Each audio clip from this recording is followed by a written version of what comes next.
Hi everyone, welcome back. In this video, I'll break down how much I spend in an average month living in London. I'll be breaking down how much I spend on things like my mortgage, my bills, my fixed expenses, and random wants and splurges. To be honest, I don't even know if anyone cares about how much I spend, but given this is a personal finance channel, I'm sharing how I personally manage my money and give you into a quiet look into what it really costs to live in one of the most expensive cities in the world. Living in London sounds glamorous. When people hear I work in finance, the truth is not exactly glamorous.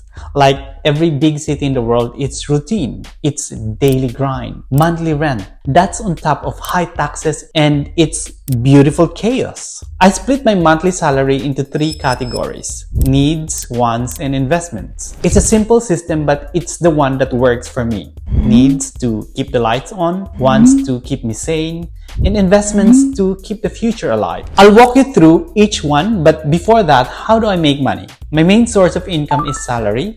I work in finance and it's considered a high-paying industry in London. That gives me what many would call an unfair advantage. And I'm fully aware that working in financial services will make you earn a little bit more than the average Londoner. I also have income from property rentals, and you probably know in the earlier videos some passive income from investments. But the UK has one of the highest income tax brackets among developed nations. So I pay a large amount of taxes, national insurance, and pension contributions. And if that's not enough, we also pay council tax for renting or owning a property, TV license just to legally watch BBC, and VAT of 20% baked into most goods and services. I work from home 2 days a week. That saves me transportation costs and takeaway coffees and lunches. And as I said earlier, my system is very simple. My income is split into needs, wants, and investments. Let's start with needs. This is what keeps life functional. When I moved to London years ago, I used to enjoy living in a one-bedroom small apartment in the city center of London. But years later, I now live with a partner and a dog, and we moved away further out of the city. It's still part of London, but since it's further out of the city, we have a bigger space. I personally enjoy the peaceful and quiet environment surrounded by nature and country parks. So my fixed expenses, starting with my mortgage, I share with a partner, so my share is 1,300 a month. Utilities is roughly 200 a month, groceries of 200 a month. In total, we spend 100 quid a week in our local supermarket, and that includes dog food. We cook almost every day, and we try to avoid Deliveroo or Chinese takeaway. Transport is 100 a month. As mentioned earlier, I save money from transport by working from home 2 days a week. Council tax is 160 a month. This is non-negotiable. Everyone pays it. Council tax is a fee that the local council charge for services they provide, like rubbish collection, keeping the pavements clean, and maintaining local public leisure facilities. I also pay phone bills and Wi-Fi, that's £40. Insurance of 155 a month, that's a total fixed expenses of 2,155 a month.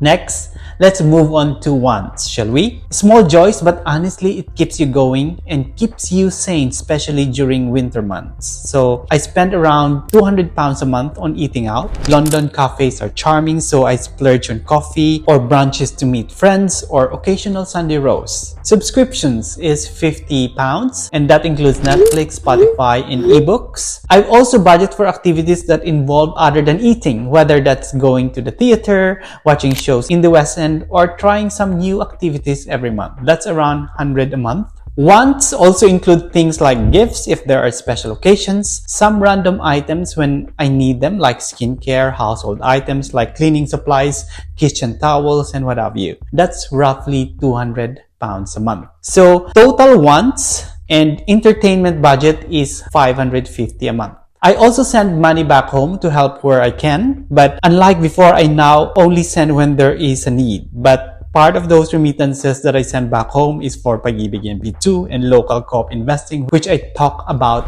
them a lot in this channel. Holidays is another big expense, but I have a travel hack. I charge all my expenses or wants using my credit card, which over time allows me to earn points and reward in the form of travel vouchers for a short trip around Europe, for example.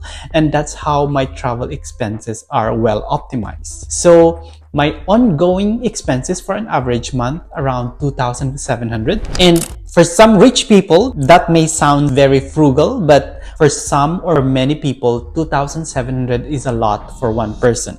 So that's roughly how much I spent living in a very expensive city, but I'm happy with that. Living below my means, but not depriving myself of small joys that the city has to offer. I'm also happy that I can prioritize and able to save and invest a portion of my income. For my investments, my portfolio is very simple. I'm putting a considerable amount of money into self-invested pension plans, so I maximize tax savings. Other than that, I invest in index funds or ETFs and have a very tiny percentage of my portfolio on speculative investments. London is very expensive, but that's not the whole story. You pay expensive rent or mortgage, but you step out into world-class museums that are free. You pay national insurance, but you have access to universal healthcare, which technically is not really free healthcare. Europe is also just a train or an hour flight away, so if you love to travel, and you pay $13 a month for a TV license even if you don't watch TV. I'm still bitter about it, but that's a trade-off, and for now, it's one I accept. But despite the expensive cost of living, London gives me access to the global market. It shaped me with a different perspective in life, and mega cities like London has allowed me to dream of dreams that I thought was impossible. And I'm not sharing this to flex it, and honestly, most people won't care how much I spend, but I want to be transparent because when I am just starting or when I just moved here, I had no idea how to live and survive here, and I cannot even imagine how tougher it would be, especially if you have children. So if you are a fellow OFW here in the UK, whether in London or Europe, Canada, or anywhere in the world, the numbers might look different, but I think the principle is the same. We have to take care of our needs. We need to find ways to enjoy, prioritize your savings and investment. You see, living in London is hard, but it's beautiful. The beauty of the city is timeless, and I feel lucky to call it home. I made a separate video on how to retire in the UK using tax-free money and bonuses from the government. Check it out in the channel and see you in the next video. Thank you.